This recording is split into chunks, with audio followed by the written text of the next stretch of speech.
everyone, and welcome to the Ladies' Tale podcast. I cannot believe I actually stuttered on the Ladies' Tale podcast.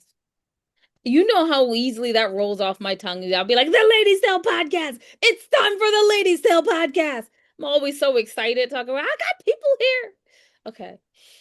Whew, there. I've done the excitement. I think it's over. And if you're wondering why I have a super long shadow in the background and the lighting isn't quite right, I will tell you why. First of all, you know the lighting's never quite right. And number two, I hurt my back. So I am sitting on a cushy chair. Let's call it a chair. And I had to figure out lighting, so therefore I have a very long shadow.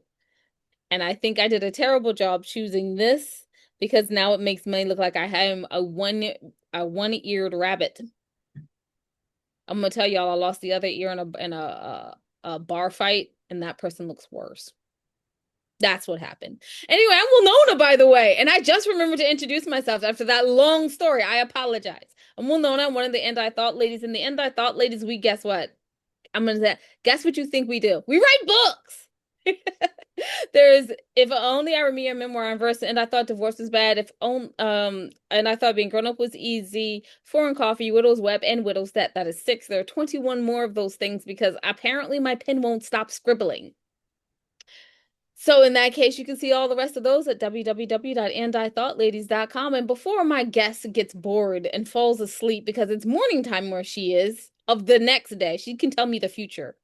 Wow, I love having interviews with people in New Zealand and Australia for these reasons because they can tell me the future.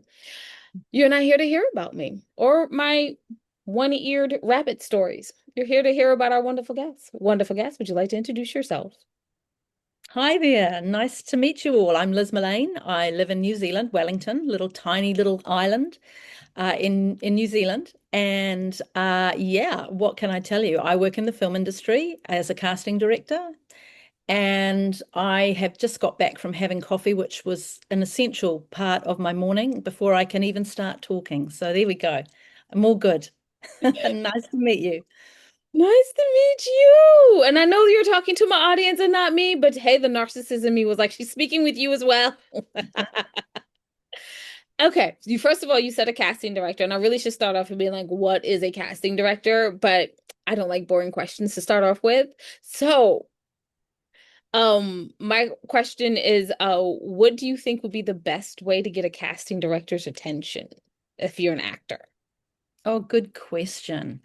Um, by not being too flashy, not trying to be too interesting, because really the best actors are people that don't push themselves too much on you and let you come to them. That would probably be my way of explaining it. Huh. That's interesting. And I gotta say, it's the least technical answer I've ever had from a casting director. Thank you. It's like, oh, no, no, I get that one. Like, even I can understand that. And I Mm. don't act. That's a problem. So, okay. I've always had this question on my mind, and then we'll go to the boring question. Casting directors see so many people, and maybe not even not see, they see so much tape as well. How do you stay from being bored other than coffee?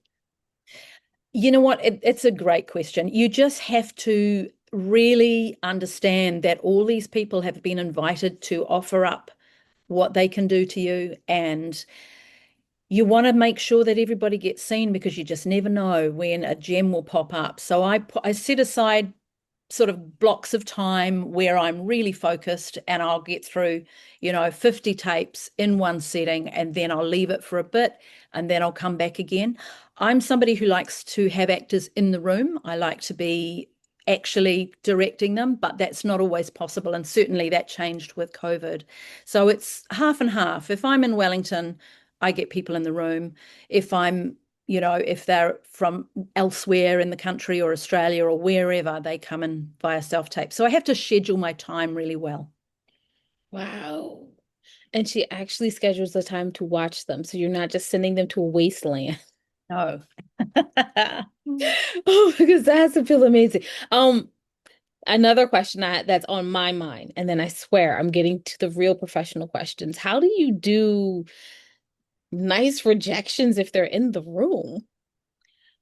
You know what? If they're in the room, that means I've invited them. So if they come in, they if they're not very good, that's not their problem. It's my problem to either try and get something out of them or to relax them enough because often the nerves will kill, the natural instinct. So I try very hard to help people relax by reminding them to breathe and things like that. That people forget to breathe when they're nervous.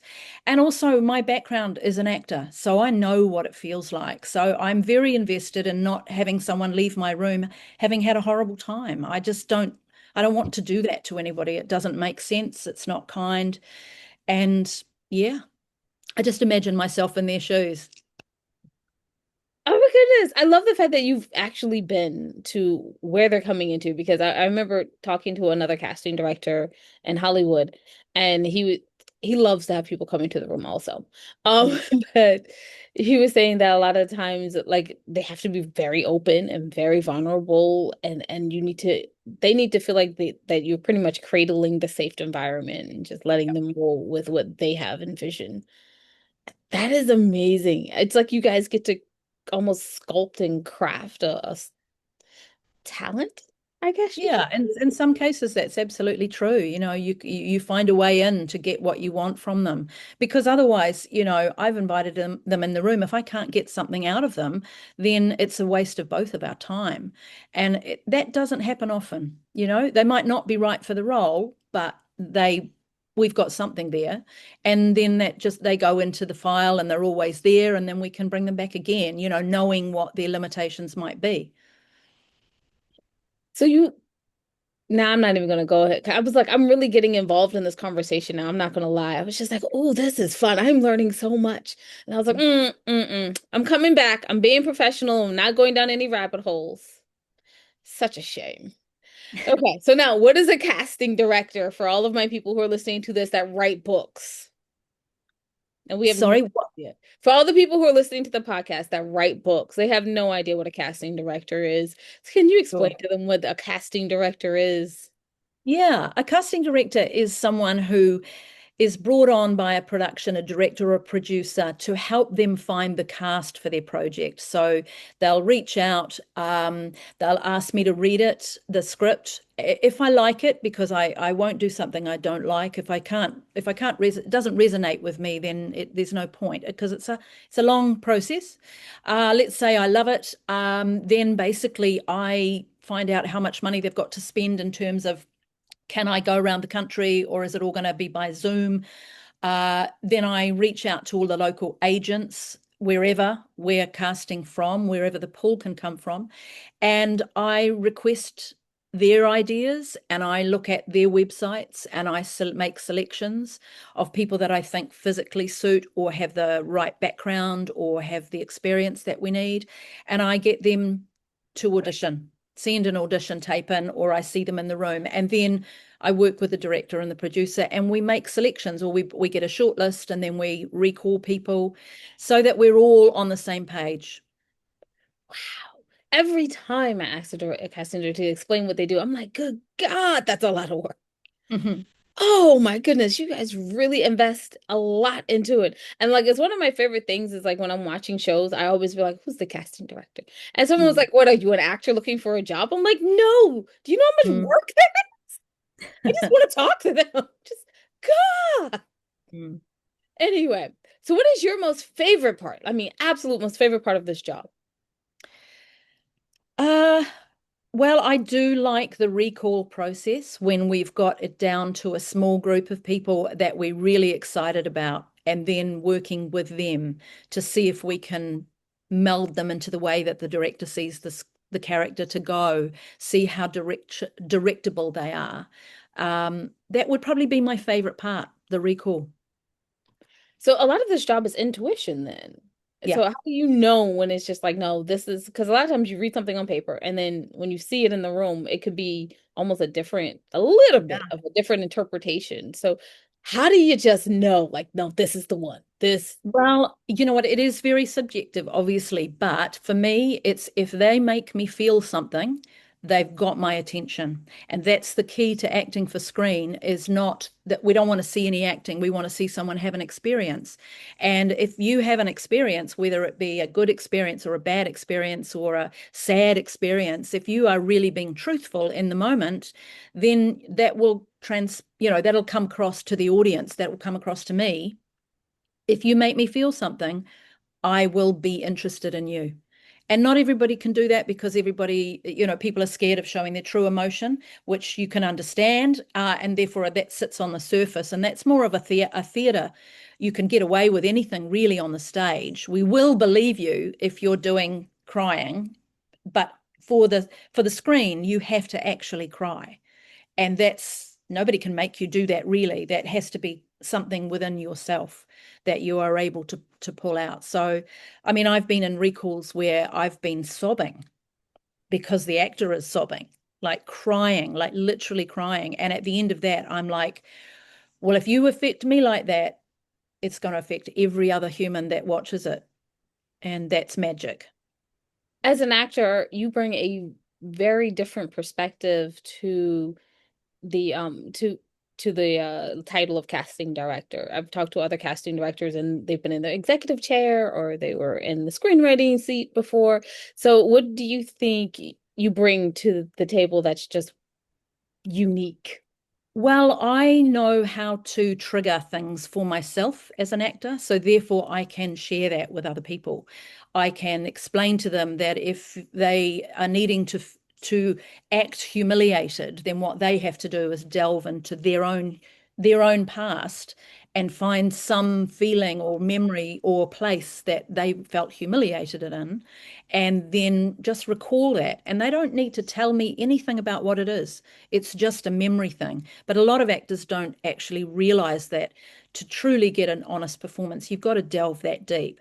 And when I can explain it and when I can kind of show them as well, sometimes that helps, I think. And they feel they're safe then. Lovely. Lovely. Oh, I'm gonna say I'm really enjoying to see like the inside of casting directing. Mm. I've heard about it from the writer's perspective because we had a writer that became a casting director and we had an executive that became a casting director. We had a producer that became a casting director. Mhm. But this is a very interesting take. It has a lot of emotions in it. I'm sorry, I'm feeling connected Yeah. to this. I would cast you as a casting director. Excellent. That Yeah, is the it's point. not. I think, I think there are theory-based acting courses and things like that where often actors get too much in their heads, whereas I see it as a very simple scenario. It's if you feel something and you're truthful about how you're feeling, and you say the lines of which someone else has written with those feelings that only you have, then that will come across. And I don't think that's something really you can learn by a textbook or that type of thing. I think it's just a very straightforward kind of process. I have something I always say to people, which is don't get up there and try and be interesting, just be. And there's a great saying, I'm not a human acting, I am a human being. So stop acting and start being. And that's really, it's easier said than done. I will absolutely admit that. But if you can just be without a whole lot of fake stuff on the top, if you can just be in the moment when they call action, say the lines of that character in the emotion that you are feeling in the moment, it will be beautiful. Thank you. I really feel like I should just wrap it up right here. But there's three questions left. Mhm. Number one, what role did you feel most attached to when you were an actress? Gosh, that's a good question. It's a long time ago that I was an actress. But I had a really great part in Peter Jackson's film called Brain Dead, where I played a bit of a kooky young woman trying to get away from zombies. And it was huge fun. And I thoroughly enjoyed it. I liked being scared. You were in a Peter Jackson film? Yeah. Okay. So I've interviewed you and one other actress this week, and I've been like, y'all have awesome careers. I mean, I'm not an actress at all, so I don't actually don't even know why I'm jealous. My hat is not in the ring, and Hmm. still I'm jealous. Um, my second question was, how did you become a casting director in the first place? Well, good question. I trained as an actor. I went to drama school. I came out of drama school. I got some great theatre roles and I did Peter's film, Frighteners, and then the work started to slow down. I did TV commercials and things like that. And there wasn't a lot of work. And I'm just one of those people that I wasn't prepared to sit by the phone and wait for someone else to give me a job. So I just went, you know what? I could be a runner. I could make coffee on a set. I could start at the bottom and see my way in. And I was in the right place at the right time. I walked into a little production house and they were actually, it was perfect timing. They were looking for kind of a girl Friday. I don't know what you guys would call it, somebody to make the coffee. And I went, well, hey, here I am, boom. And we hit it off. And because they were casting TV commercials and there weren't a lot of casting directors in the country at that time, they just said, well, you know all the local actors, why don't you just do it? And it started there. And then Peter asked me to cast Heavenly Creatures, which was just divine. And it never stopped. It's all about making connections. And if and being in the right place at the right time. And I was very, very lucky in the beginning of my career. So let me understand this. You make a good cup of coffee on top of being a good actress and being able to pick the perfect person for the perfect role. I know. Yeah, I do. Okay, what's an average good cup of coffee? Because I don't drink coffee, but I make coffee Oh, for others, and every morning they're like, oh God, yeah. You know so what? maybe you can help." I just have a foolproof little stovetop gurgly thing, which makes perfect coffee. I can't make it out of a fancy machine. Someone else has to do that for me, but just white coffee out of a little pot on the stove is perfect. Oh my goodness, that's great. Thank you. You're welcome. So I'm gonna have to go buy one on top of for a little percolator on top of the Yeah, stove. Nice to know that. I'm gonna put that in my cart today to pick up at like good. a Walmart or something. Yeah, Thank you immensely. Oh my goodness. I'm not gonna lie, today I tried twice. I made two pots of coffee today, and they have thrown out both pots. yeah. Anyway, and then the last question, of course, every actor and actress who actually watches the TikTok ones of these is going to want to know, what do you feel will help them nail a guaranteed role? Are there three things that they definitely should do?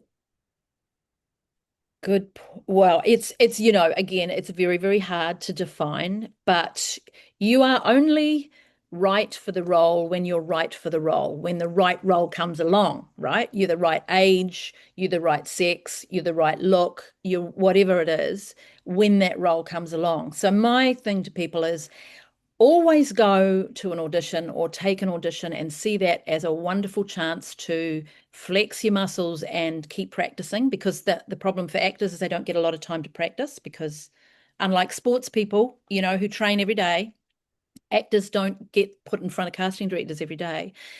Have a really positive attitude and just go into the job hungry but not starving. If you are starving for a role, all we see is desperation, and desperation is just not ever going to work. You want the job, but have a realistic overview that you might not be the best option, and not to let that get you down, because it feels to me that some of the best actors, certainly the ones that I see, are the ones that just don't care too much. And of course they do care. I know they care because they've turned up, they've learnt the lines, and they've done everything professionally, but they are going to walk out of my room going, okay, it's in the lap of the gods. And they're going to go and have a cup of coffee and they're going to forget about it. And I believe that is the magic ingredient: hungry, not starving. Y'all, I feel like that's the magic ingredient to life. I think it You know is. this person that like horrible things happen and they're like, but I'm alive. They've Yeah. died three times, but they're alive. They've been brought back three times. And I'm like, how do you live this way? Oh my God. And they're like, tomorrow will be better. It won't. Yeah. Attitude, the I right was like, attitude. wow. And now they're doing great in life. I mean, they always seem to be doing great in life. Mm, So yeah. not just for the actors out there, this also applies to us for life. Unless you're a writer and you're writing a character, then yeah, no, just keep throwing your character to to the ground, to the wind, and see how they were turn out. Miss Mullane, thank you so much for being here with us today. You're Is welcome. there any place that you want people to try to go see your movies that you were in? Oh, look, not that I was in, but the last movie that I cast, which is really cute and really lovely and sums up New Zealand, is a little film, and I know it's in the States now, called Holy Days, about three old nuns and a little boy, and it's just delicious, and people seem to be loving it, and I love that. It's not there's no major sex, no violence, no, it's not horrible in any way. It's a really good feel good movie, and I'd just say that sums it up for me. That sums up New Zealand, sums up my attitude. It's fun. Oh, thank you so much. I mean, honestly, the movie sounds awesome. Okay, I'm going to be turning on my Netflix soon instead of writing my book, which was due 3 days ago. I'm gonna Yeah. go with Holy Days instead. So I'm gonna wrap it up for us over here, for me over here. I keep forgetting because there's normally a Jade on either side of me, but she's busy doing writing stuff today, so it's just me. Oh, I'm Monona, and you can see the rest of what your ladies are up to at www.andithoughladies.com. Go down to the middle of the page, and you can see the charities that we proudly support. We ask that you take a moment to support them also. We do not necessarily mean monetary. You can have some knowledge in your head that they don't have. So, let them know about it. You may have a question you can answer, or you can get your hands dirty and actually go like build an orphanage in Ethiopia. Yay! I love when people send pictures of that. That's so cool. But either way, we thank you in advance for that. And remember that wisdom is all around you if you're open to finding it and accepting it. So peace and love, you guys, from Winona and the Missing Jade. Oh, yeah. Thanks for listening.